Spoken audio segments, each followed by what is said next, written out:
How's it going, everyone? Welcome back to Gaming at its Core. As you guys can already notice by today's video, or today's episode rather, yeah, we're not doing webcams this week. This episode just in general is kind of like fitting in with our busy schedules. So yeah, obviously Blue wants to keep his face, a secret, and also just, we figured we'd just go back to audio for this week, and just that's what's going down this week. So with that being said, of course, welcome to Gaming at its Core, episode 24. Today we're going to be talking about a lot of gaming news because there was a lot of stuff that went down between Smash, Red Dead, and Doom Eternal. So we're going to get into all this. Today I'm joined by Ryan. What's up? RVGT, I guess, as well, and Blue. Hi. So yeah, I guess we'll just start off with what we always do. What has everybody been playing this week? So I guess I'll just start with Blue since he hasn't been on an episode forever. Have you even been on in season 2 yet or no? When did season 2 start? Like a month ago? I don't know. That answers that. I guess that answers that, yeah. Anyway, what have you been Season playing for like the past month, I guess? So it's the past month. Okay, what have I been playing for the past month?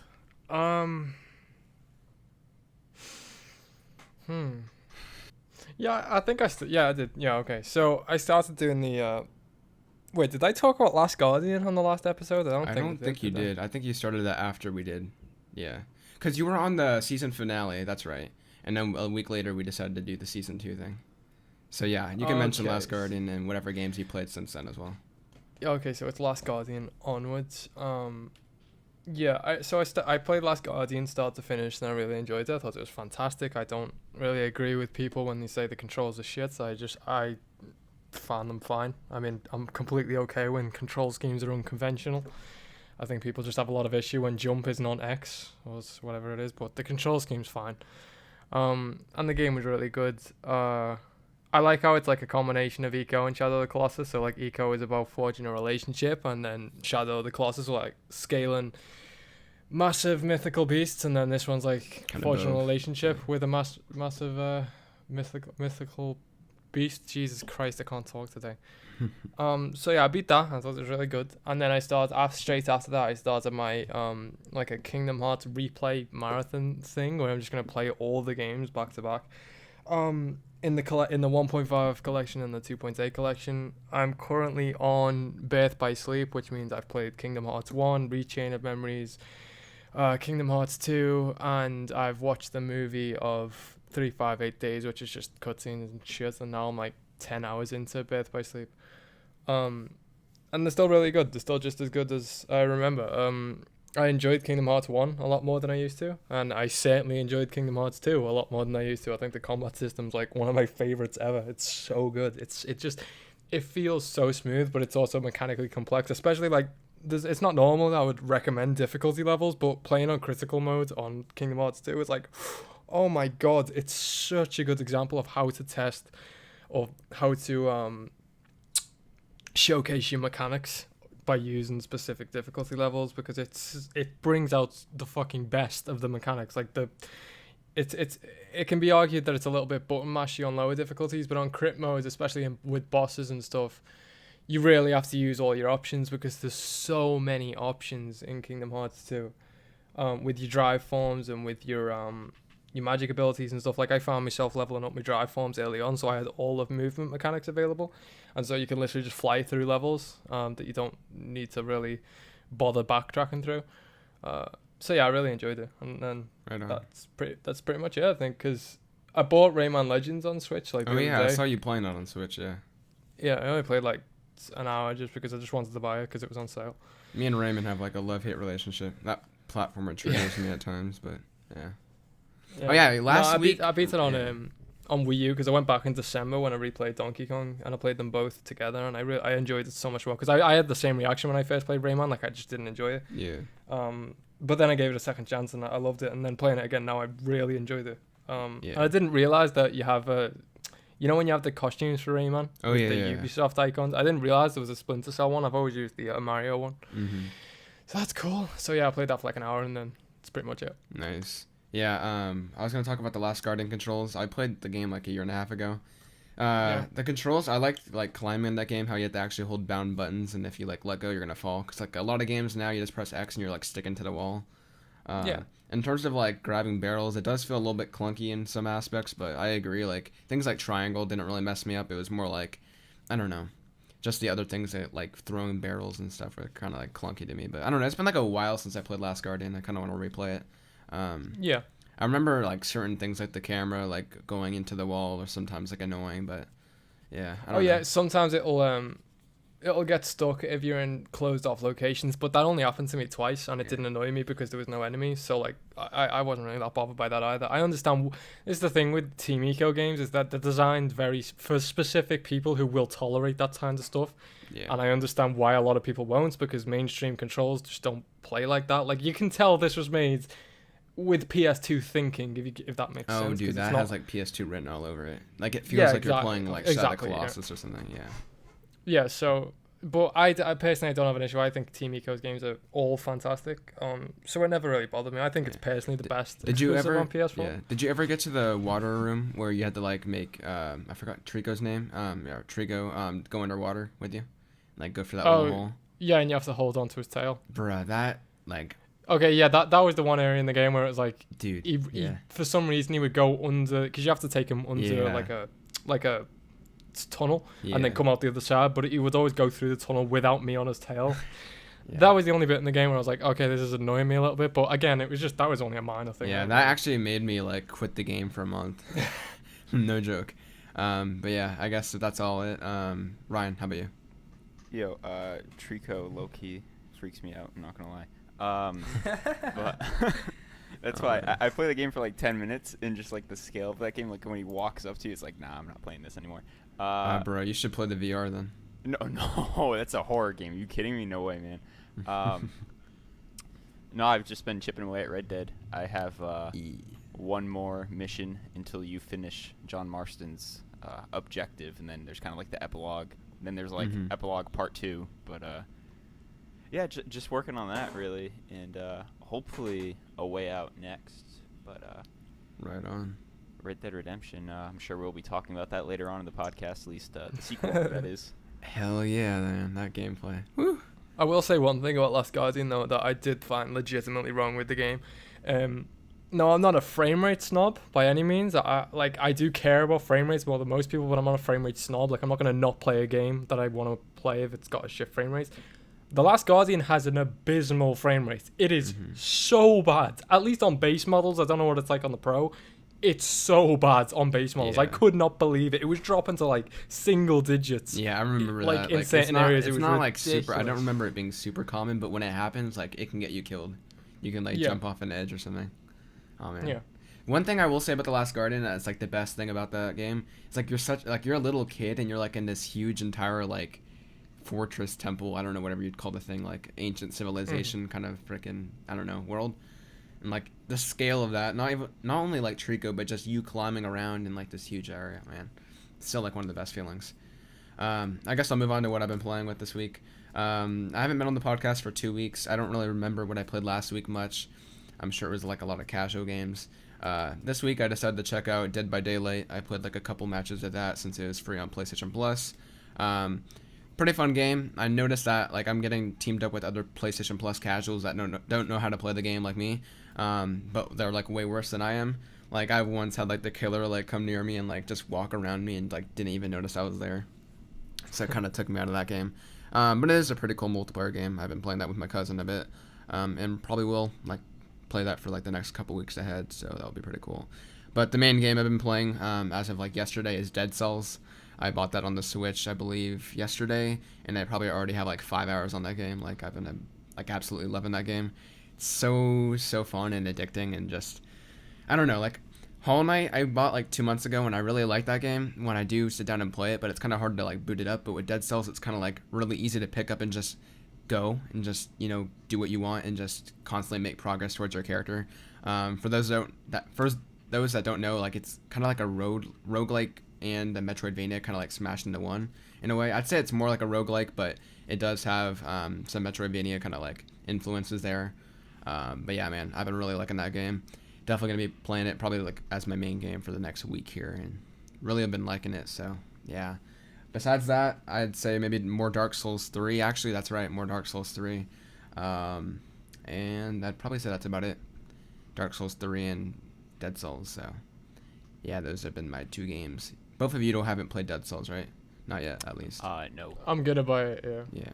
Heard a But, lot yeah. about it though this past week. Oh yeah, that's actually our next topic if you guys want to get into that right now. So yeah, pretty much, I'm pretty sure a lot of you guys have already heard about the IGN fiasco going on. Yeah, we figured I'd put like our input in it because obviously it's been like probably the biggest story this week. If it's not like gaming news, it's definitely this.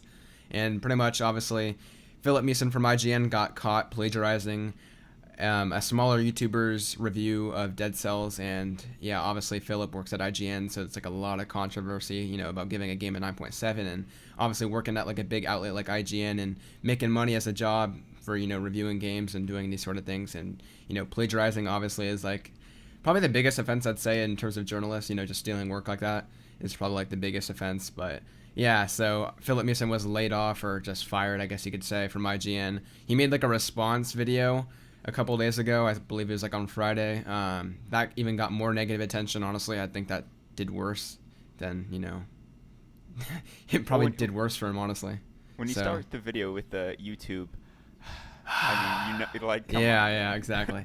Like you're looking talking right at the down to us camera at that point. Right, literally, and then you're like walking out of your chair like you're not editing this video. Like, I'm surprised he made a thumbnail because like that's the one thing that video was needing is just I made a mistake, no capitalization or something like that. I don't know. So yeah, in that like response video, quote unquote, he kind of made an apology, but not really like a real one, and he kind of blamed others in a way as well by shifting blame to people like threatening his family, and also to Jason Schreier for calling him out on his other reviews, which apparently he has been caught plagiarizing in the past before he even joined IGN as well. So yeah, a lot of stuff is starting to come out on this, and it seems like a lot of IGN people are betrayed by what Philip did this week. So I guess if you guys have any input to start it out, I already made a video on this, but of course I'll also give my input on it. But yeah. Me personally, I think when the whole thing went down, I felt pretty conflicted, not gonna lie, because what he did obviously is wrong, and I do think he deserves to get fired. And this is all before he made the video, but I also felt like the sort of not backlash, but the consequence that's going to happen from this isn't necessarily deserved. If that makes any sense. Like, I think he should get fired, but at the same time, like, I don't think his whole professional career for the next however long he lives, like 60 years, should be ruined because of this. Like, I just don't like the idea that even though he made the mistake himself, that you're pretty much ruined for the rest of your life. Now, with that said, when he made the apology video, it kind of made me change my idea on it, because his apology didn't really feel genuine at all. It felt like it was just like by the numbers YouTube. It kind of felt like justifying in a way what he did. Yeah, it didn't feel like he was trying to be, I don't know if humble's the right word, but yeah, he almost sort of, yeah, like you were saying, trying to justify what he did instead of actually really apologizing. And I think that's the one thing that really could have helped him, and I was hoping that he would do, and he didn't. And now, like, any of sort of the sympathy I have for the guy has kind of gone out the window, because he's still pretty much sticking to his story. And it's like, after you've been caught, I mean, just give up, man. I know, he didn't even really give like an official apology to or like a sincere one to Boomstick Gaming, who, by the way, is actually doing really well on his channel, by the way, since this whole thing went down. Yeah, what's his sub count now? It's like I have no clue, but 60,000? he's definitely probably at least doubled or tripled it, so good on him. Yeah. It's crazy, because like this game's really good. I'm sure like Motion Twin, the developers of Dead Cells, are probably like swimming in money now, because this is, even though Red Dead's gotten gameplay, I swear Dead Cells have been mentioned more than Red Dead or Smash this week. Maybe not Smash levels, but more than Red Dead probably, just because of this whole thing. Like, they must be swimming in money after this week, because I've heard so many people on Twitter like hear about this Dead Cell thing, and then like just looking into what like this whole Twitter drama was, like a lot of people were like, oh hey, I just bought this game and everybody's been talking about it. Actually, it seems like a pretty good game. So I'm sure like it doesn't, Motion Twin probably like, I'm really happy with this. It's kind of funny. Yeah, so just for reference, I just checked right now. He has almost 69,000 subscribers. God damn, I think he was at 15,000, yeah, bro. it was something in like the tens of thousands. Yeah, damn, like that's crazy. Yeah, my stance on this, pretty much, I kind of was like with Ryan before the apology video came out. I agree that like I even said in my video, I think he deserves to be fired. I think that's like the only right thing you can do.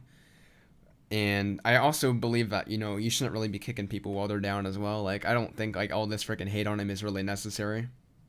Yeah. Of course, the internet's going to do what the internet's going to do. Of course, hate on someone and just keep, using him as a punching bag. But at the same time, I don't really think it's kind of, like, really necessary in that fact to do that. I mean, I get, like, making jokes about the situation. Like, I personally think, I don't know, like, whatever, do whatever you want. But then, like, going after his own family, like, come on, man, that's... Yeah. Yeah. I do feel like there's kind of an extreme thing. Like, obviously, plagiarism is such a big thing, and he should not be, like, having his job at IGN. But kind of, like, similar to what Ryan did. Like, in a way, this isn't really a mistake. It was a choice. But at the same time, I mean, obviously, I'm not, like, a journalist. I don't know what, like, the degree this is. But I don't know if his, like, whole quote-unquote, like, career should be over based on this one review. But at the same time, his other reviews were kind of caught. So, I don't know. It's kind of like a sticky situation here. Just in general, being a human, like, nobody's perfect in a way, so I kind of have to treat people like, one mess up and you're done, but I don't know. It's a really, really tricky topic. I don't know. That's kind of like my, at least, gut reaction to that. Before the apology video came out, then when that came out, I was just kind of like, I was kind of baffled by his response. Like, at a certain point, you got to own up to what you did and try to move on from there, and his response video just tried to, like, I don't know, go back to how it was before then, which obviously after this whole debacle you can't really, so I don't know, he's just trying to justify it, and yeah, it will be interesting to see how this develops in the weeks to maybe even days or months ahead, so yeah. Blue, what about you? What did you think about this whole thing? I thought it's so funny. Now the thing is with it is, like, I'm not on the side of the people who where do I stand on this? Yeah, I mean, it's a no shit thing to say, don't be a cunt about it, don't go after Trump. I mean, obviously don't do that. I mean, that's just obvious that it's no one deserves to be personally attacked. I mean, these are video games. Don't take them that seriously. But what he deserves all of the repercussions that he's getting for this, because it's not just a simple case of, oh, he's copied someone's review and he deserves to be fired and that's the end of that, because that's not what the situation is. He works at a company and his actions and behaviour just reflect that of the company. That's why the other reviews this week have been spammed with dislikes. Exactly. And to be honest, I can't really say I disagree with that, because what Philip did was awful. He plagiarized someone else's review on behalf of a company. No one's saying... Well, I guess they are now, but no one really... No, when someone does a review at IGN, no one says, like, Marty Sleep... What is his name? Saliva? Sleeva? Yeah, I don't think he works there anymore, to be honest with you. No, he doesn't, actually. All right, whoever works at IGN. Greg IGN. Miller. Greg Miller. So, Greg like, Miller, if Greg Miller does a review at IGN, no one says Greg Miller's review of Uncharted 3. Everyone instinctively says IGN's review, because they're representing a company. So when you behave like that and you're, like, plagiarizing people... that reflects the standards of the company, because he's been taught and trained and I guess brought up within the rules and the standards within IGN. So his actions are going to reflect on IGN. Well, if IGN are okay with, if IGN are the ones who've trained him and taught him as a writer, is that the standards IGN holds? Is that the standards other writers hold? Is there maybe other writers are plagiarizing and they're not getting called out for it? So what he's done is going to have massive repercussions, and I think they're deserved, because it's scummy. It's outright scummy what he did. The thing that pisses me off real quick, I just want to say, the fact that he gets paid for doing this as, like, a part of a company. Yeah, that's what I was taking about over to say. someone's small, like, his work. Like, someone's very small, like, that's really dick. That's, like, a really dick move right there. It's like, disgusting, seriously. because he's getting paid, and I'm sure he was a high up editorial, so I'm sure he's getting paid quite a lot.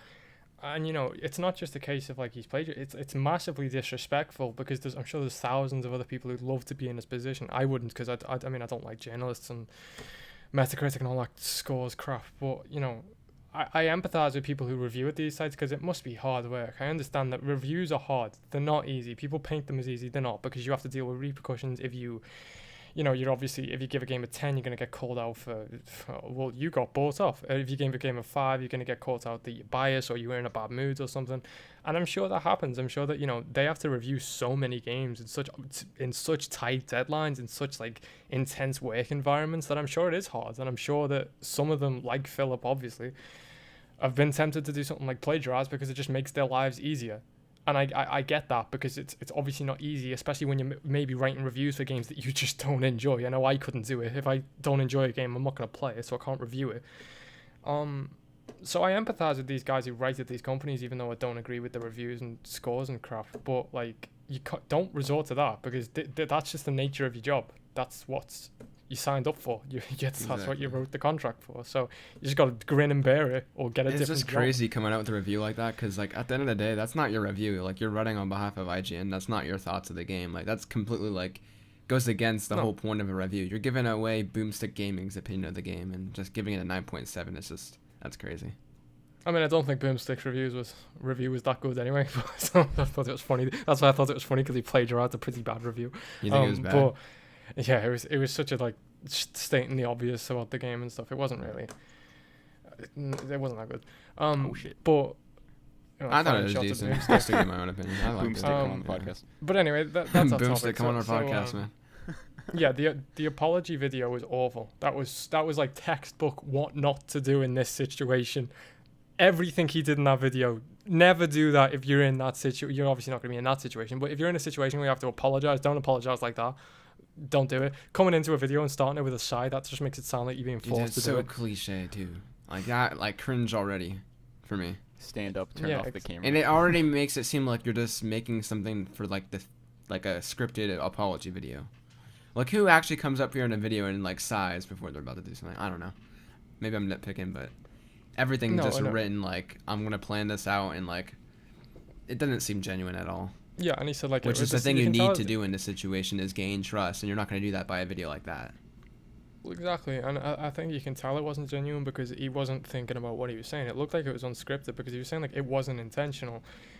Yes, it was. You've been called out for plagiarism. Of course, it was intentional. You don't accidentally plagiarize your review. Plagiarize, Whoops, me finger slipped. I typed the exact same thing you did.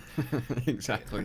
That's pretty much. That's like it's ridiculous. And then, what was his other justification? So he said that it wasn't intentional. Not once in the whole apology did he actually say why he plagiarized. He never said it once. He just kept apologizing. He kept like going. He kept beating around the bush and didn't even like. He made like one sentence that said, "I was at editorial. This is my fault."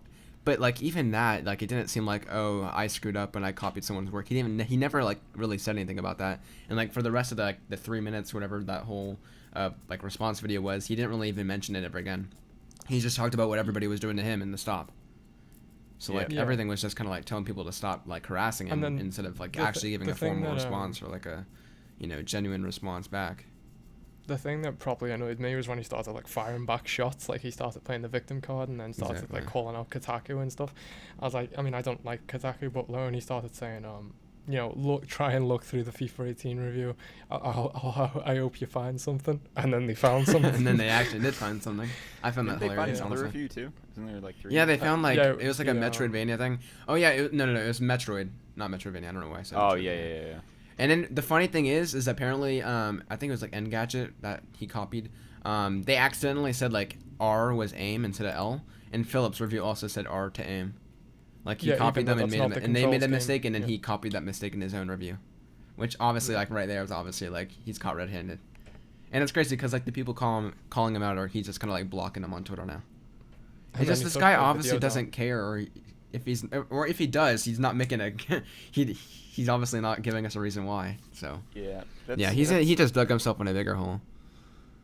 That's the issue. Like if you make a giant mistake, I feel like most people, I don't know, but I feel like just a lot of people can feel sort of sympathetic to you if you can really tell that the person genuinely feels bad, and that's what I really did want to like obviously he did it on purpose, but when seeing like shit hit the fan and then him realizing it, I would hope that he would just own up to it, so I can like feel bad for him, because I don't know, I wouldn't want to be in a situation where everyone's shitting on me. I'm just thinking about putting myself in that situation. Obviously I would never put myself in that situation, but and then just the statements that he made. At a certain point, everyone's human, even if you fuck up that badly. But like, even as Blue said, like he's working for a big company, so obviously like they did like the correct thing to do, which is to fire him. But like, come on, like his response is just that was the thing that pissed me off more. But anyways, any concluding thoughts, or should we move on? Anything else? We talked about some enough. Yeah. Filth. All right, so we're gonna move on to Red Dead Redemption 2. We got finally the world premiere gameplay footage. It was about like 6 minutes long actually. It was part one. It kind of showed off the world more than anything, some of the new mechanics of the game, as well as pretty much just Arthur Morgan and stuff. Which part two, which we have no clue will come out, is gonna focus on more of like the missions and the kind of like activities around the world. So, yeah, we got 6 minutes. Of course, it was kind of like, I guess, commentated over, kind of like similar to what they did for GTA 5 back in 2013. Yeah, we got like snippets of gameplay between cutscenes, and yeah, so I guess overall thoughts. What did you guys think about this gameplay? Were you disappointed? Were you thrilled about it? Ryan, I guess I'll start with you since you've been playing Red Dead Redemption in terms of like anticipating it. When the Last of Us E3 demo came out, I wasn't down on it. Yeah. No. The part 2. Like the oh yeah. Well, I wasn't down on it, and everyone was super excited. And I don't know, I felt like it was just kind of samey. And I guess you could say like what they showed off Red Dead, like there's nothing revolutionary about what they showed off. But I'd be lying to you if I didn't say I wasn't like super hyped for this game. I'm so excited to play it. Yeah, dude. Not gonna lie. And the gameplay just made me even more pumped for it. Yeah, man. Just like you've been playing Red Dead, so you could speak on this especially. But just like since I played Red Dead like back in January this year, like that game in just 8 years alone, it looks like if there's a sequel, that's it. Like that game looks really crazy different. Like the fact that you can capture that same vibe, but like in terms of current standards, just has me super thrilled to go back into this world again. Yeah. Arthur Morgan, a lot of people are like, I guess I can either like I see two sides. Some people say he's not gonna top John. Other people think that they're completely fine with him. I think, if you look at the trailers for Red Dead Redemption 1, John didn't really look that interesting of a character. It was like until you played the game and actually started to learn about the story and about him that you really started to like the game. Or I guess like the character more, rather. So completely, as we stand right now with Red Dead Redemption 2, I think Arthur Morgan's a pretty cool protagonist at the moment. And yeah, I mean, we don't really know his motives yet, so it's hard to really tell what... I think we gotten like hints that, he starts to like... he has a moral code as well as trying to be Dutch's second-hand man. There's also kind of like a sense that you kind of create his moral code through gameplay, in a way, like through the game's mechanics. Sort of be like, yeah, he's conflicted throughout the game. Between like following Dutch and... I'm trying to like piece together what the actual like main story about this game is going to be. Obviously, we know that they're being chased from different states and they're on the run as civilization is growing, and that they're like the few like outlaws that remain here, and they're trying to fight for obviously being outlaws and not try to get taken down as a group. So I'm wondering if that's going to be the whole piece or if there's going to be something else. Red Dead Redemption kind of gave away the whole story in the trailer, or at least kind of like the main sentence of him coming back to like kill his brothers in arms. So I'm wondering if there's something greater at play here, but yeah, I don't know. I'm super down with what we saw. I mean, the world looks freaking beautiful. I mean, yeah, Blue mentioned earlier and like on our Discord, just like the world and just the fog in the background looks really cool. I tried to, I don't know, like performance-wise, I'm not sure how this game's gonna run. I mean, from the gameplay, we don't know if it's running off a PS4 Pro or not. Did they mention that or no? PS4 Pro. I'm like, yeah, I'm hoping it's gonna run well on base models as well, because obviously you want this game to run, well. Just a lot of the things that I wanted to clarify, kind of, were clarified for me. Like the ragdoll physics are not like GTA where you just shoot them and they fall to the ground. Like it's actually kind of like realistic with where you shoot them. Auto aiming, I believe, seems to be pretty gone for the most part, which is something that I'm really happy about. We still don't know if X is going to be sprint like all the other games, which I'm hoping it's not, but yeah, I'm honestly expecting it's going to be that. Yeah, exactly. I will say the melee looks like the biggest change, at least, from GTA 5 or Red Dead in general, because, Rockstar games would always just you be sprinting and then punching a guy in the face and then kicking him while it's down. Pretty much every, like, Rockstar game kind of like that. But this actually seems to have a full kind of like melee system where you're like, you're kind of, there's something back and forth. Like you're not going to punch someone to the ground immediately. Like you're kind of wrestling at it. And yeah, I don't know. It seems like completely overhauled. Like, I don't know. Rockstar's just completely taken that aspect of the game differently from at least their other games in a way. I kind of noticed that like in the trailers beforehand, there was like people with their shirts off kind of like wrestling. So yeah, that looks pretty cool.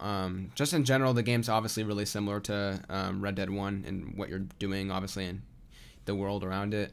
But then, like, even that, they're amplifying that, like, hunting seems way more... Oh, yeah, the hunting, seems way more realistic. And if you hit them and don't kill them. And, with the bow and arrow. I don't think you could hunt with bow and arrows back in Red Dead 1. I don't pretty think sure you you get bow couldn't. and arrows Yeah. in Red Dead 1. Yeah, exactly. I don't remember seeing them So- at all, so that seems pretty cool.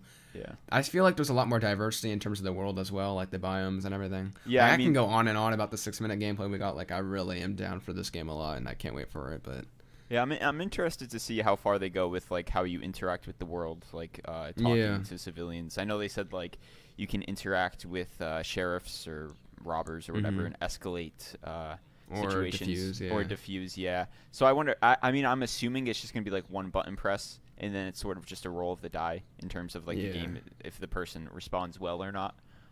Yeah. But I think it would be cool. I think me and Brendan were talking about this the day it came out. Like, it'd be cool if one of your actions in the first hour of the game would carry over to, or referenced within like 30 hours later into the game, because there's like Yeah, a that'd part be in super gameplay dope. where the lady's like, I think she's like, you killed my You killed my cousin, you son Yeah. of a bitch, something like that. Yeah. So Like, just imagine gunning down a whole town and like going into the other town and be like, everybody's scared of you. yeah. Yeah. I also like I like read an interview or like I read some kind of like preview event. Like if you have like a bounty on your head, I'm not sure if this is talking about online. It might be talking about online or just in general. Like they won't tell you. You'll just know based on how the NPCs kind of react to you, or like they might kind of like warn. Oh, that's cool. Warn you that you got a bounty on your head. And also apparently like if you killed people like in another town or just in general, like they know about your previous actions. Like you'll notice that NPCs you're talking to will like slowly start reaching for their gun just to be sure that you're not going to pull something on them, which is kind of realistic. I know Rockstar, the one thing they're trying to like get down with like Red Dead in terms of their previous open worlds is realism for sure. Like in terms of hunting, like you're putting the skin on the horse and you know, you can't like have unlimited, you know, you can't just stab the horse and all of a sudden get the meat in your pocket. Like you got to bring it back to the camp. Like you're controlling your whole group. It seems like the two things that they're like working on is realism and also like interaction with the whole entire world in general. Just they're trying to do those two things. Yeah, which I mean, realism's like cool, I guess. It but just in I certain hope it doesn't aspects- break. Yeah, it doesn't Yeah, break like, like the horses, gaming. they're saying you have to Yeah. sort of build up a bond with your horse so it's good in certain situations. And then I think you told me that you can only carry one big animal, but then like unlimited smaller Yeah. animals like rabbits. You and could do stuff. like they didn't want to like break immersion or like break, you know, they didn't want to make it so annoying with realistic, you know, kind of mechanics in the game. So like obviously if like you're killing squirrels, like you could just collect as many as you want in your inventory. But if you're killing like a bear and you're getting the meat, yeah, you gotta like pretty much put it on the back of your horse. Also apparently like if you're like hunting big animals, you want to aim for the head so you don't ruin the meat itself. That's cool. Like if I you hit like them in that. the That's a body, cool apparently one. like it damages the meat or you know makes it like less fresh. Probably want to use So. like bow and arrows too. So. And also, people might challenge you for like the meat. I'm pretty sure I read that somewhere, or at least like you know mentioned that meat that you got on your horse. So it has kind of like an interaction. I guess we'll let Blue talk. What did you think about it? I thought it was alright. Yeah. Yeah, obviously I've said this before. I'm not as excited for Red Dead as everyone else, just because I think Rockstar's recent track record is a bit worse than it used to be in the PS2 era. But no, I think it looks great. I enjoyed the first Red Dead. I thought it was a great game. The trailer they just showed, the 6-minute one, didn't do much. What? Did Blue just cut out? Yeah, I didn't hear what he said either. Yeah, I think he just cut out. I think he's offline. Oh, he's always offline, but yeah. I guess we'll cover Yeah, I while think- he's coming Yeah. back. I think what Blue is trying to say that he's like really loving this game. Not. Yeah. Yeah. Definitely excited to see part 2. I don't know if I want Yeah, to watch that it, looked though, really cool. to be honest with you, though. Oh yeah, they showed like snippets like fishing and also like train robberies. I will say one thing about Red Dead Redemption 2 that I'm really excited about.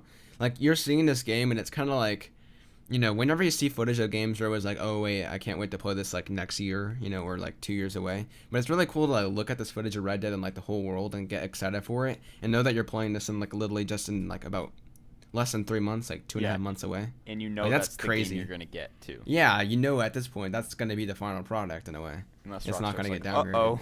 Uh-oh. Guys, we messed Yeah. up big time. Yeah, exactly. Too much fog. Too much Yeah. fog. Man. Yeah, I'm excited for it. I mean, the one thing that I'm still kind of iffy about is the story. But I'm pretty sure. I what think they've they're just said trying so to keep it far- under wraps, to be honest Yeah, with yeah. you. And also, I guess I hope the online doesn't like make the story worse in a way.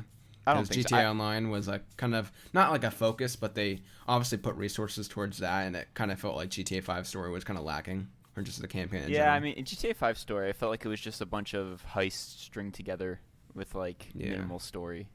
He had really cool characters that obviously like stood out and stuff, but in terms of like an overall package, like delivering a story, it was kind of weak compared to the other offerings, at least. Yeah, Rockstar is always good at side characters. They're great in that aspect. Are there any characters that you want to see make a return for Red Dead 2? I'm trying to think of one. Besides Landon Ricketts, I think I want.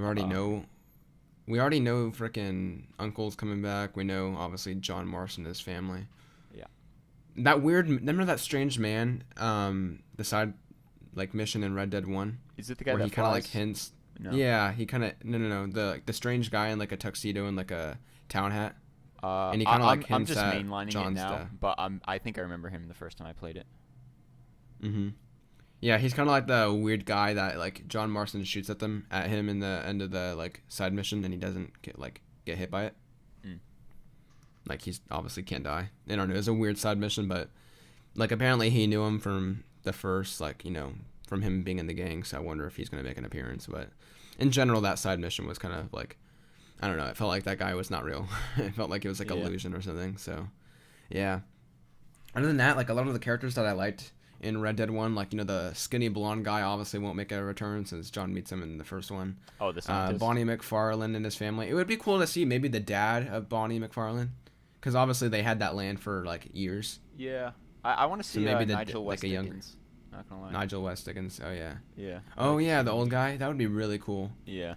I think John I think obviously wouldn't he interact could with fit him, in but perfectly, because he's just sort of like slimy businessman that's trying to move around. it would throughout have the to be like a country. cameo, though. It wouldn't Yeah. like John obviously didn't know him before, so maybe like you pick up a newspaper and it's like Well, it like, could just be a there's an side interview. mission. I mean, John's not with you the whole time. That is true. Maybe like you run across a guy, and yeah, that would be cool. Yeah, I'd say Landon Ricketts, Nigel West Dickens, I believe his name, and I don't know, maybe Bonnie McFarlane's dad. I don't know. That seems like a really odd one, but Yeah. yeah, they had that land for years. Oh yeah, I also want to say, I believe they were already in the trailer, but I forgot the guy's name. Like the FBI people, the two guys that take down John. Yeah. I'm pretty sure in the trailer you could see a younger one of him. Oh, Like really? the bald guy is like a younger form of him with like his mentor. That'd be really cool to see, kind of like the story play out from like the beginning and how they like met this group of outlaws in the beginning, and how they can't take them down until obviously they get John to do it in the first one. So yeah. Playing There's a lot of cool stuff they could do.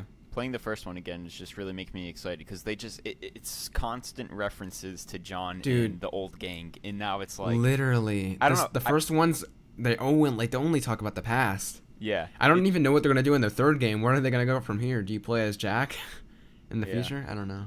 I feel like when I played the first time when we didn't know about Red Dead Redemption 2, I didn't really like think about it too much that they were referencing the past so much. Like they reference it, Exactly, but I I don't didn't. know. And then like now knowing that you're gonna get the second one, it's like holy shit! Like they really, this is gonna be cool. I'm really looking forward to seeing Uncle in 2 though, for sure. Because Yeah. like he's such a cool character in the end. You barely see him, but he's like memorable, like in the epilogue, or memorable, I guess is a better word to put it. But yeah. So yeah, we already know Abigail, John, and Jack are in it based on the trailer. Uncle's obviously making a return, but yeah, definitely Nigel and Landon. Landon has to be in it. Like they were talking about him in the past as like a popular guy, a popular gunslinger. He has to be in it. Back when he was like a hero, quote unquote. But I don't know. I just feel like that'd be wasted territory. I feel like every character you meet, like they reference the past, so they have a lot to work with. Yep. So yeah, it'd be cool. Yeah, it's just up for us to pick on it, I guess, because it might be subtle, but yeah. Overall, is that like the game you're looking forward to the most? I know we were talking about this compared to Spider-Man. How does it like compare to your hype levels? Easily this is probably the game, because I think story's gonna be better, world's gonna be better, combat probably not as good. I'm sure like gameplay wise, Spider-Man's gonna be more fun to play, but The one thing I have a edge for Spider-Man for is like open worlds nowadays are always walking everywhere. So it will be cool to play as Spider-Man and swinging around the city in like an open world, environment. yeah. So I know traversal's gonna be Spider-Man's its gonna biggest- have like I feel like Spider-Man's gonna come out at like a fresh time. Like I feel like Red Dead will overall be a better game, but Spider-Man's gonna be like unique and fresh. Like I haven't played a game like that in ages since like Arkham, and even then it's like really different because obviously you're more agile than Batman ever was. So yeah, I really hope that they're keeping a lot of stuff in Spider-Man secret. I feel like we're starting to know a little bit too much. But I know in Rockstar, just in general, all their games, there's always like so many surprises in that game. And you barely know anything going in. So, yeah. Should be cool. Yep. For those wondering, Blue left the call, so we have no idea where he is, but we're just going to continue on without him. So, yeah, hopefully he'll be here for the Smash portion in the end, but we'll see. So, yeah, I guess we'll move on to, like, the second big game. I mean, besides Smash, as I said. Doom Eternal finally got a showing at QuakeCon. Bethesda announced this back at E3 when they showed that, like, very, like, small, vague teaser of Doom Eternal back at E3, teasing Hell on Earth. We finally got a bunch of footage. I believe we got, like, 2 slices of gameplay footage, each ranging around, like, 5 to 7 minutes long. Yeah, it looks really Doom-like. There's obviously, like, improvements in terms of, you know, mobility, in terms of, like, the grappling hook. And I definitely know there's a lot more, you know, aspects to, like, you know, adding modifications onto your weapons. Yeah, Doom really looks cool. It's more Doom, honestly. Like, it's Doom. It looks really cool. So, yeah, okay. Ryan or Blue. Yeah. Hey, you're back. Sorry about that. My PC just told me to go fuck myself. Yeah. And restarted for no reason whatsoever. Rockstar Games got your computer. You're talking shit. I would have said. Yeah, what was I talking about? We were talking about Doom Eternal. Yeah. Oh, you're talking about Doom now? But okay. Don't worry, we already mentioned how much you're excited for Red Dead Redemption 2, so viewers know. Oh, thanks. Yeah. We got your back, don't worry. Yeah, I mean, if you want to give some thoughts about Red Dead, clarifying ones, if you didn't mention anything. Alright, yeah, I just want to close my... It's real not quick. Much, it's just about performance. So yeah, I think Red Dead looks fine. I think I'm not sure yet whether the shitty auto lock aim from GTA 5 is back. It kind of looked like it is, because at one scene he shoots 2 guys and he sort of reticles. It's either a guy with really good aim or it's back. Yeah, because he points the reticles in the exact same place on both guys when he's not in Deadeye mode. So Dude, he's not on a horse. You can't go, like, it's been a complaint since GTA 4. I feel like. Yeah. I mean, worst case scenario, you probably just take it off, though, right? Yeah. I don't think... Did they have the option for that in GTA 5? In GTA 5, they did. Yeah, I know for sure you could in GTA 5. Okay. Because literally, GTA 5 and Red Dead Redemption 1 is just a whole fest of just L2 and then pressing R2. Yeah, it's just like all you gotta do, literally. You just gotta aim somewhere near them and it'll, like, go directly on them. Yeah, pretty much. Yeah. So, if it is back, I want it to be off by default, or at least have a toggle to turn it off. So yeah, there wasn't really much. We saw a bit of poker. It's poker. Oh yeah, man. Cool. One thing I wanted to bring up, which I thought was noticeable, is that it looks like they're using scattering, which is basically like a lighting effect that developers use to increase realism. So it's like this is technical specky bullshit, but it's like volumetric lighting and God rays is what it's called. So God rays are like when you see light shining through clouds, and it's like those it's like beams of light. And volumetric lighting and shadows is when you have the particles that are like visibly lit. So like the example in the Red Dead trailer that looks like they're using scattering to enhance the realism is the amount of fog that's visible. Do you think that will help performance, or do you think it will make it worse? Because I feel like Justin made a point earlier. He said that like it might be trying to hide stuff in the distance. Then see that's what they used to do on PS1 and 2, is that they masked the render distances by using fogging, which is what games like Silent Hill did, and that's not really a technique that you employ nowadays, because render distances aren't really that much of an issue with the technical advancements of systems. But the Red Dead issue, it doesn't look like it's got an issue with render distances. It looks like they're just using it to enhance the realism, because they use it at close range as well. When he's walking through with the horse in the forest and it's like pretty foggy and you see the light shining through, that's like looks like it's God rays and volumetric lighting, which is not going to help performance, because that using that at least in large quantities, which it looks like they are, because you can see it from a fucking mile away when he's on top of the cliff or top of the hill or whatever. That's going to hurt performance, and that's why I'm interested, because it's running on a Pro model, and I want to know what's running on base models, because base models have been getting shafted since Pro came out. Like Shadow of the Colossus runs at a miserable 25 FPS on base, struggles to keep a consistent 30, but on Pro it's running at 60. So the Red Dead is not running at 60 even on Pro, so I want to know what it's running on a base, unless they downscale it ridiculously. So yeah, there really wasn't that much to take away from it, aside from the fact that visually game's it just fucking beautiful. looks fucking it looks Bro, amazing. that has to be the like best looking like open world game. yeah right? by far Easily. by far. Like that, Yeah. like everybody's like talking like, you know, it doesn't look like super like different compared to like, you know, obviously games like Uncharted 4 where it's like linear. But like that's gonna be like a standout, just like on your horse on the mountains, just looking at this beautiful world that like you can go to. Like that's just gonna be amazing. Yeah, the skyboxes Yeah. and stuff are rendered so realistically, like Yeah.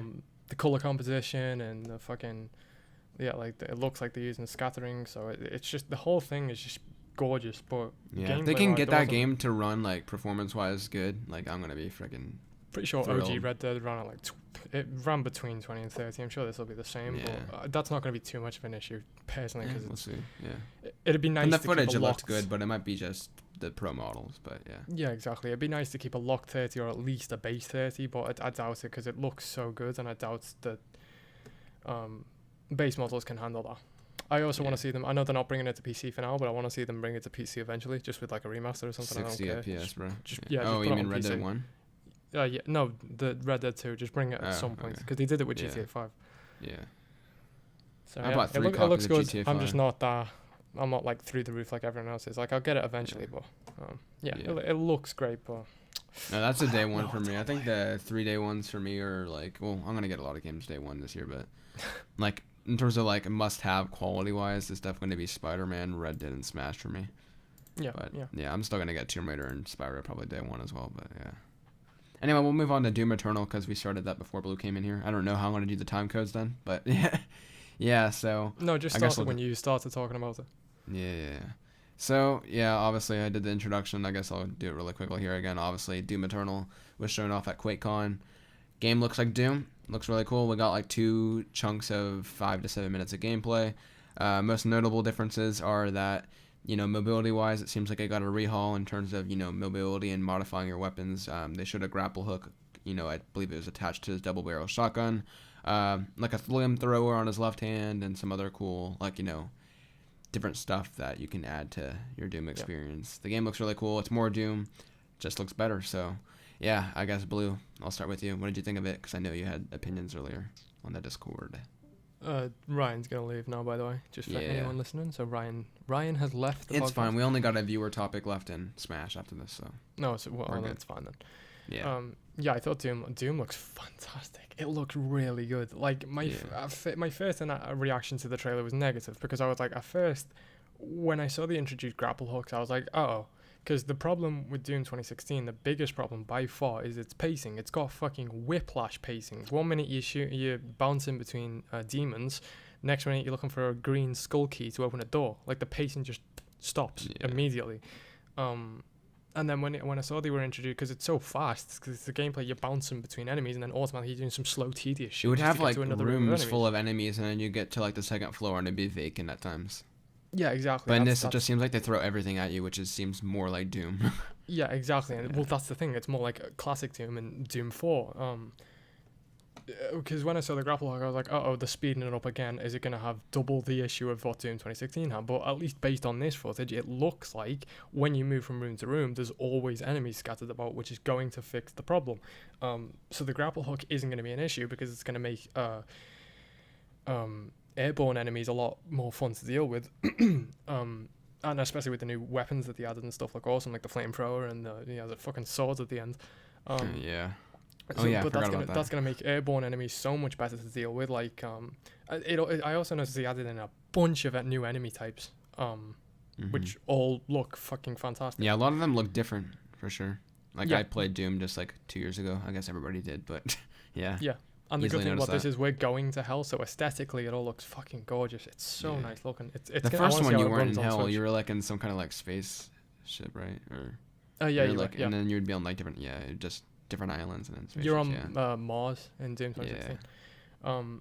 So this one you go into hell and it all looks fucking gorgeous. The maneuverability options aren't bothering me because they're going to use spread out enemy placement so that you're consistently fighting, because the best thing about Doom 2016 by a mile, by a fucking landslide, is its incredible gunplay.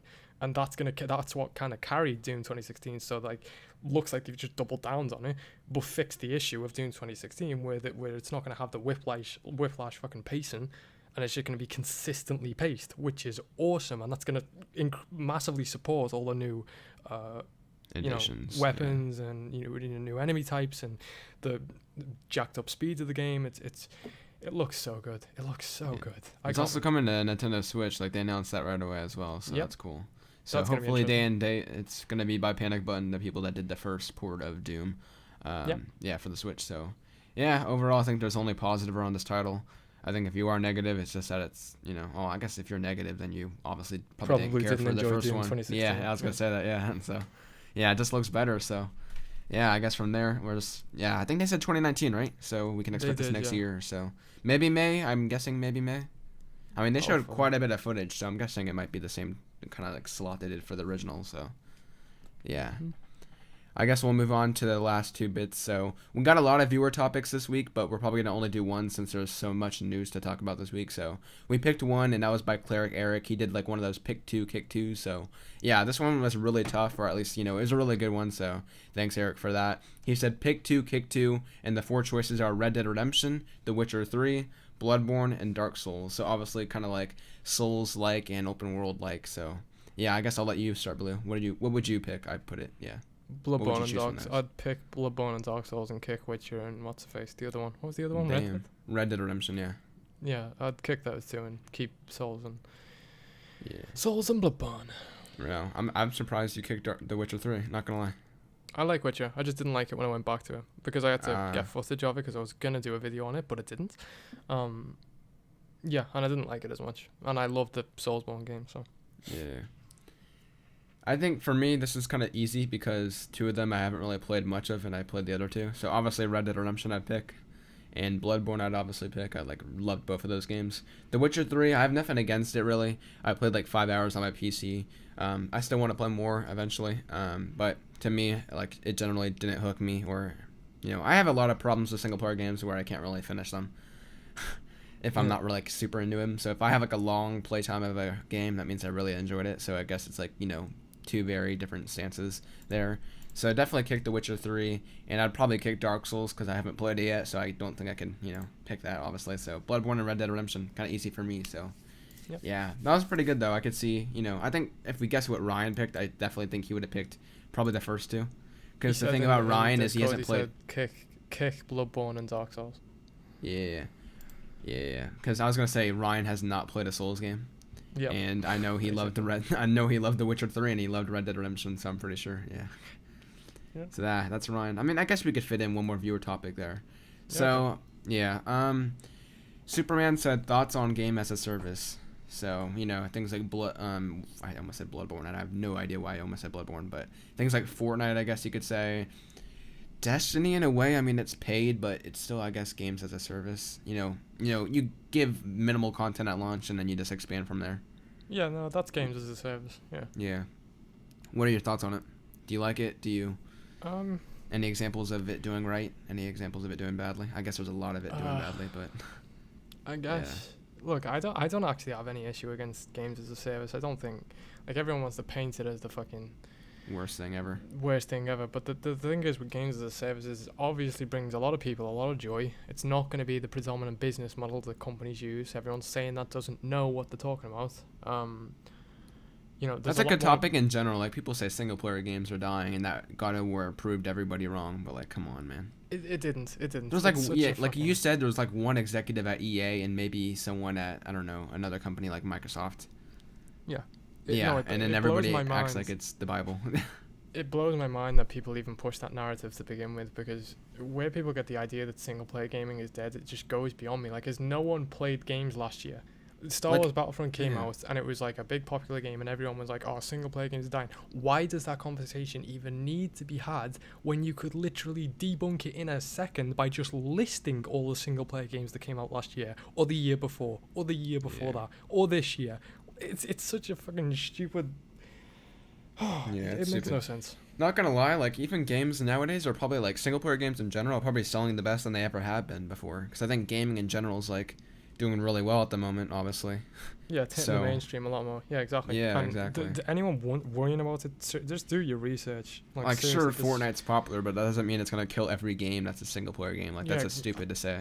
And same to the people who say like God of War proved single player games were alive, or Zelda proved single player. Like, no, they Exactly. didn't. Horizon was like a really best-selling like new IP for Sony. I'm pretty sure. So No, yeah, exactly. They're just. I'm sure examples Lost of- Legacy sold really good numbers. Yeah, exactly. They're just Hellblade sold successful well. Yeah. examples of successful single player games. They're not Yeah. They're And not even proving- Microsoft just invested in like single player studios like Ninja Theory. Yeah, exactly. It's just Yeah. they can exist simultaneously, and this is my thing with games as a service. Is that I don't play them much because they're just not my thing. Like World of Warcraft and Destiny and Fortnite and all that shit. It's not my thing anymore. But I have nothing against them because they clearly bring a lot of people a lot of joy. They're not, Yeah. they're not gonna kill single player game, and they're not gonna cripple single player game, and it still exists. They can exist simultaneously. There's never There's a fucking market calm for the fuck both. I down. mean, people Yeah, like exactly. I know why people like games as a service. It's kind of nice to have something like a hobby, like obviously something like Fortnite and Destiny, where it's continually getting updates and stuff, whether it's free or paid. It doesn't really matter. They're both games as a service, but it's kind of more like a hobby that continues to grow on it. I will say the one thing that kind of is annoying is I think slightly like games have started to like get less content at launch in terms of at least some multiplayer sides of things. Yeah. In terms of, I think this is in general, like we saw the whole thing with Spyro having like, the game, I mean, this isn't games as a service, but just in general, like nowadays games are starting to add stuff post coming out on disc. So like nowadays, like developers feel like a lot less pressure to actually get stuff, on the actual disc. And like, I feel like there's too much of, just adding stuff in terms of updates and just making, everything just come later, which is kind of annoying. Just in things like, games not being really finished and they're like, oh, we'll just add to it later on. Like, I think Destiny had a problem with that. Like, games as a service is cool, but I feel like you still got to have, like, a solid launch or a solid product that actually is a game at first. Yeah. Just personally, that's what I like, but, yeah. I understand that side of the argument because games as a service is an easy way for developers to just a half-ass cop-out. a game at launch, and then just because early access has become a thing in the last few years where early access basically just means play the game before it's finished. That's what early access means.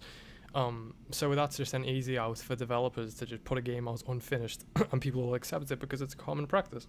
And I understand that argument against games as a service, but at the same time, those are just minority cases, and generally those games aren't that good to begin with, or if they are, half-assed at launch, you can always just wait.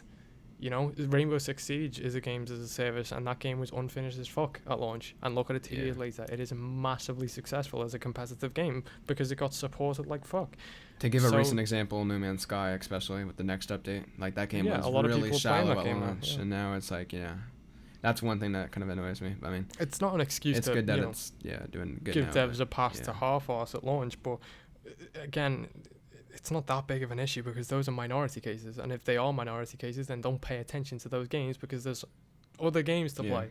I think the best thing is to always just vote with your wallet. I mean, look at Battlefront 2. Look at they had to do at E3 this year. Yeah, exactly.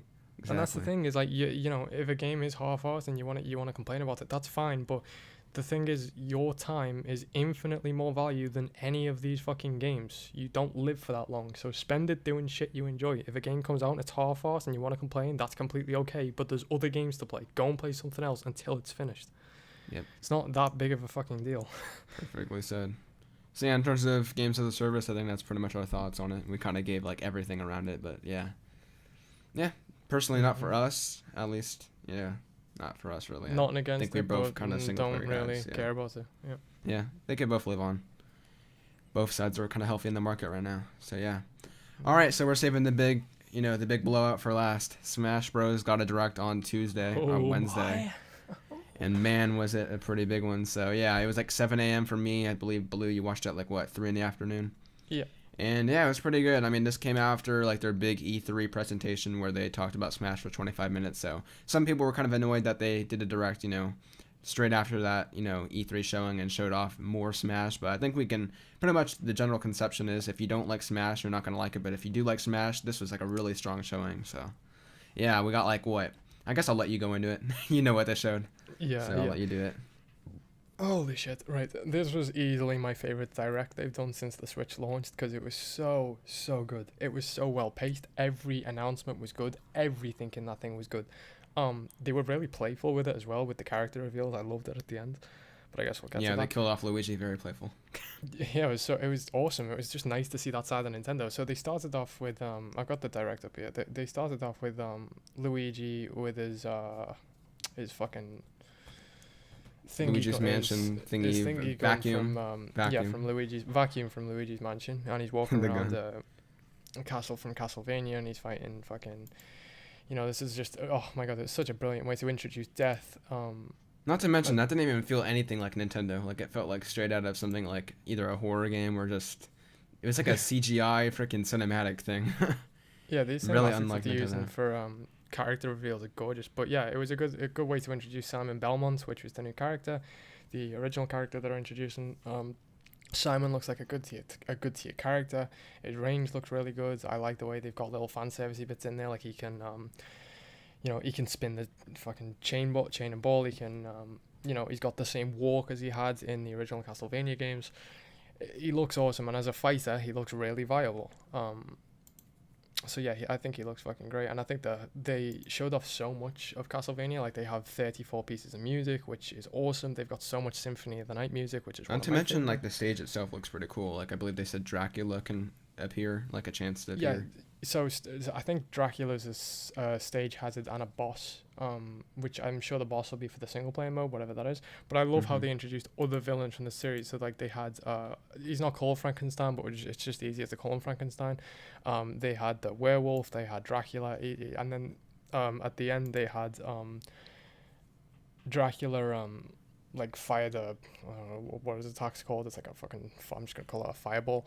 And then that was an easy way to introduce Richter, who's the Echo character of Simon and plays borderline identically, except he's got his own stance and his own slightly different moveset.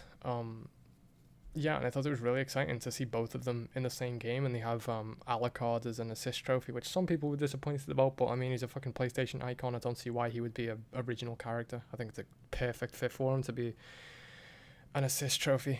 And yeah, the stage looks really, really good. As some people pointed out, Dracula's a boss fight, so he's going to be part of the single player mode. And he looks awesome. Yeah, Richter, fucking hell, he's got like his holy water and shit. He looks so good. I'm not sure if I'll main him. Probably won't, but I'll play as him and see what he plays like. Because I'm sure it'll be like a mid to top tier or a mid to high tier character. Dark Samus as well. Yeah, they had hell was sick. They moved on to other clone characters, so they introduced Crom and Dark Samus. Crom is obviously an echo of Roy and Ike, it looks like. And he looks great. He's a really heavily requested character, so everyone was happy to see him in the game. I was more happy to see Dark Samus because I'm a massive, my favorite trilogy ever is Metroid Prime. It's a Metroid Prime 3 model.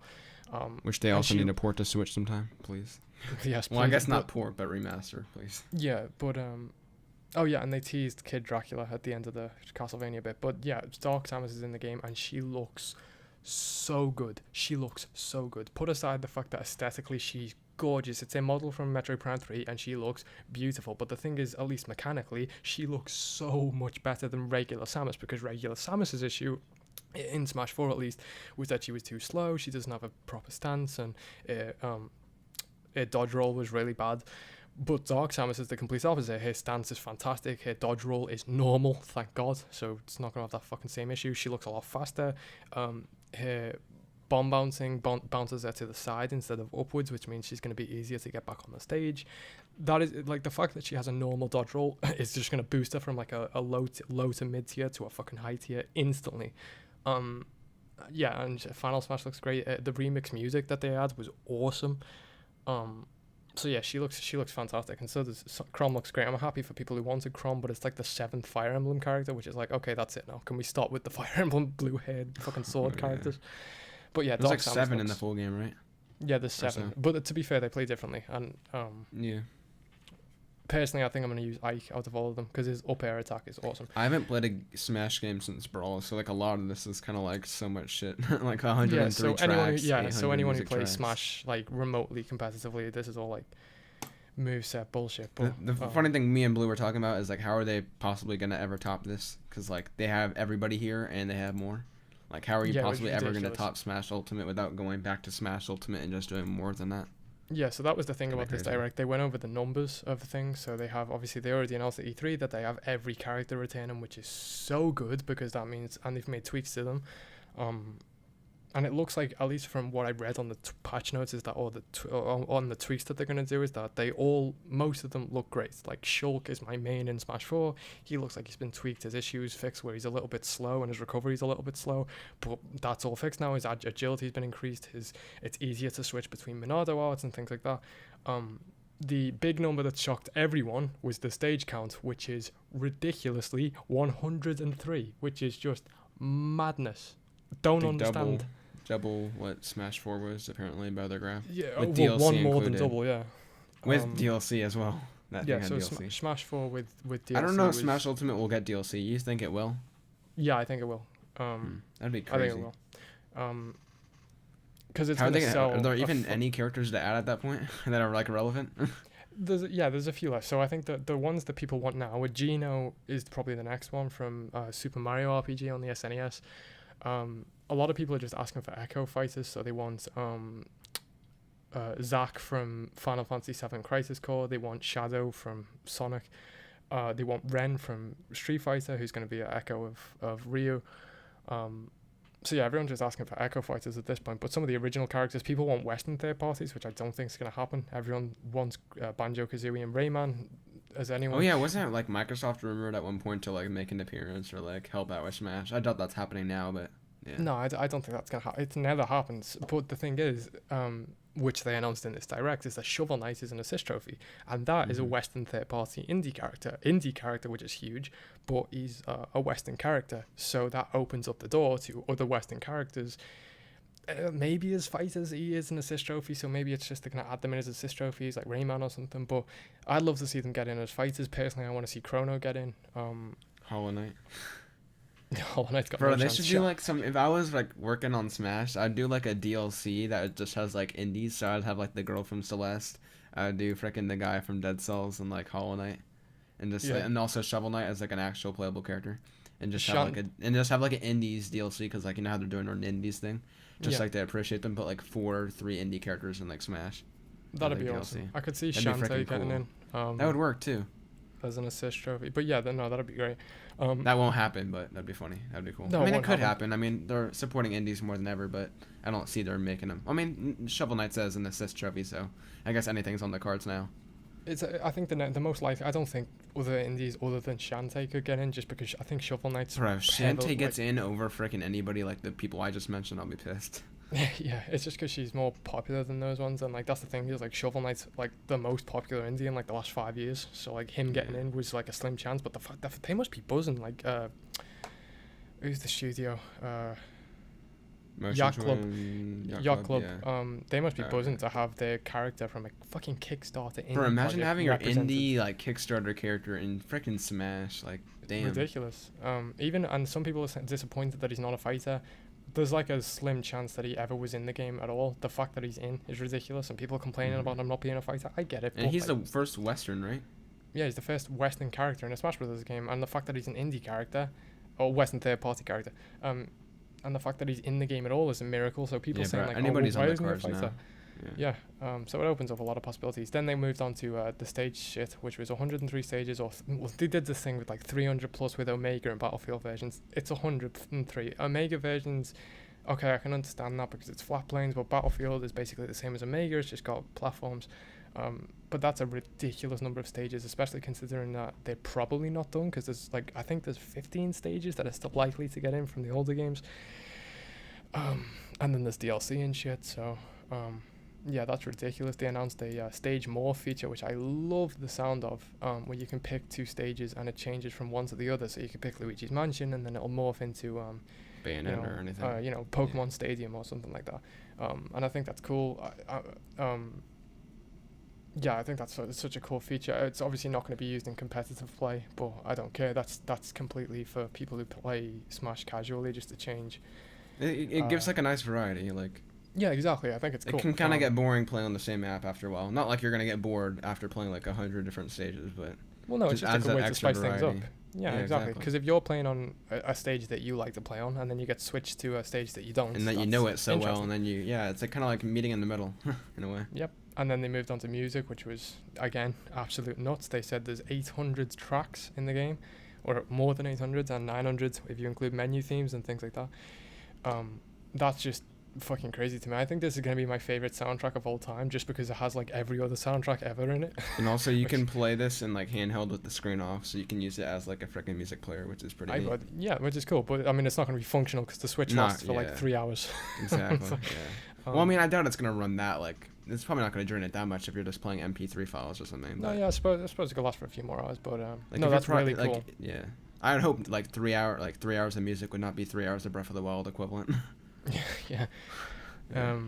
But yeah, I think that's such a cool feature that they're going to this length to include this much in the game. Would have liked a bit more Final Fantasy music, but whatever. One thing I want to point out is that, and we'll move on to this in a minute, but Monster Hunter is in the game, and I want some Monster Hunter music in the game. That'd be so fucking sick. But yeah, I think it's ridiculous that there's that much music in the game. It blows my fucking mind, especially considering that a lot of them are remixes and redone. Ridiculous. I think it's absolutely mind-blowing. And then they moved on to the fact that they're with the music that you can organize it by series instead of specific stages. So you're on the Bridge of Elden, but you can listen to Breath of the Wild music.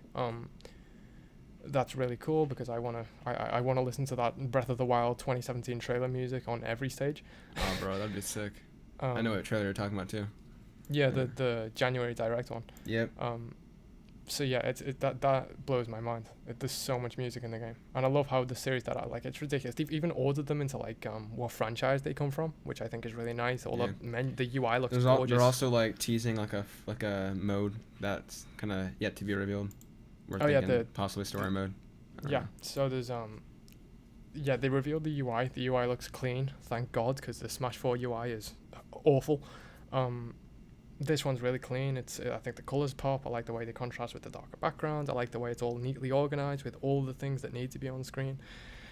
And then they moved in on Smash, and I like the way it's organized into clean, fucking 8-player Smash isn't like a separate thing to regular Smash, and it's all neatly organized. But then they, as you said, they blurred out a mode. That is story mode. I don't know what it's gonna be like, but it is story mode. It has to be some sort of single player, yeah. No, it is going to be because the single players in Smash are always the icon for them is always green. So that is story mode, and obviously it's got to be something substantial, or they wouldn't blur it. If it was just something like Smash 4. It's like 1/4 for the screen too, so it has to be something substantial. Yeah, and there was an icon blurred on the right hand side as well on the hot tab, or the taskbar or whatever. People managed to make out spirits as like word on it, and also like since Luigi died, and also I don't know, there's like a rumor going around that it's some sort of like spirits kind of single player related thing. I think that's logical, people, and I think I hope I know this probably won't happen, but I am praying that those CGI cutscenes are cutscenes for the game. That would be so good because they're so nice looking. And obviously I think that they've got to be though, because they're all consistent with the theme of enemies and villains. So you had like the the Ridley reveal was Metroid versus Ridley. Samus versus Ridley. And then you had Donkey Kong versus K. Rool. You had they're just the too high production for them not to be in the game. I don't see why they go to that much effort to make these fucking gorgeous cutscenes and not have them in the game. Especially considering that if it is linked to spirits, that would make sense because Luigi in one of the cutscenes, Luigi loses his fucking spirit. And that would make sense if there's bosses in the game like Dracula and Rathalos and fucking King K. Rool or whatever.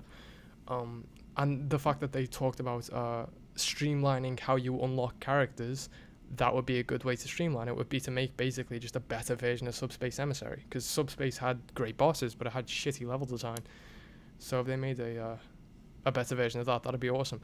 But yeah, so that was blurred out. I love how many options are in the game. I think it's fantastic that you can create your own rule set instead of having to constantly switch between time and stock battle. So yeah, it's just little quality of life things like that is so good for long time fans, as well as the new modes they added. So they added like a tournament mode, and what was the other mode they added? They added Squad Strike. So Squad Strike is like 3v3, 5v5 online. So like me, you, and Fargo, someone can play against 3 other people online, and that's cool. Yeah, it's so sick, and because it's 1v1s, it's like you're supporting your team and you're watching them play, and then you fight against someone. And it's sick. So it's like 1v1s you watch, and then like your teammates go. Yeah, exactly. So like I'll go, dude, and then you'll go. I'm gonna do that mode. Yeah, hell yeah. Yeah, so that's awesome.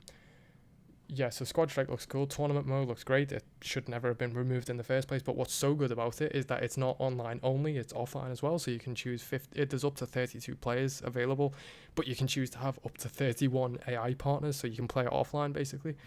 And that's great for people who don't want to just keep getting their asses kicked online and actually want to feel good about themselves.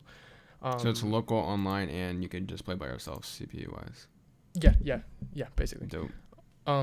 They also had little quality light, so they had a change where you can charge up your final smash meter, which is basically you just play through the mode, or you're in a match and you charge up your smash meter, and then you can activate it early instead of using your proper final smash, but you're going to trade in the amount of power you would have done with that final smash, which I think is cool. I think that's going to be fun for hectic battles.